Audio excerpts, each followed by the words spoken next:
ఎన్నికలు దగ్గర పడుతున్న వేళ రాజకీయ పార్టీలు ప్రచారాలను పరుగులు పెట్టిస్తున్నాయి. అయితే ప్రచారం పేరుతో వైసీపీ నేతలు మాత్రం తమ నోటికి పని చెబుతున్నారు. ప్రజల దృష్టిలో పడేందుకు వివాదాస్పద వ్యాఖ్యలకు దిగుతున్నారు. తాజాగా గన్నవరం ఎమ్మెల్యే వల్లభనేని వంశీ మరోసారి అలాంటి వ్యాఖ్యలు చేశారు. ఎన్నికలు సమీపిస్తున్న వేళ జూనియర్ ఎన్టీఆర్ పేరుని తెరపైకి తీసుకువచ్చారు.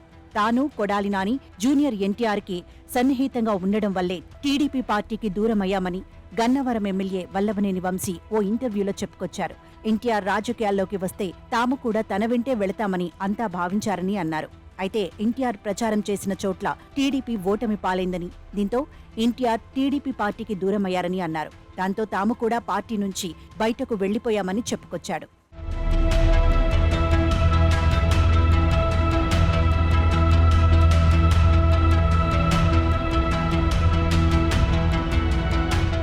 మరోపక్క ఎన్టీఆర్తో పాటు టీడీపీ పార్టీపై వల్లభనేని వంశీ చేసిన వ్యాఖ్యలపై ఆ పార్టీ శ్రేణులు ఆగ్రహం వ్యక్తం చేస్తున్నారు. గన్నవరంలో గెలిచే పరిస్థితి లేకే టీడీపీపై తప్పుడు ప్రచారం చేస్తున్నారని విమర్శిస్తున్నారు. ఎన్నికల ముందు కావాలనే ఎన్టీఆర్ పేరు వాడుకుంటున్నారని మండిపడుతున్నారు. అయితే గతంలోనూ టీడీపీపై వంశీ ఘాటు వ్యాఖ్యలు చేశారు.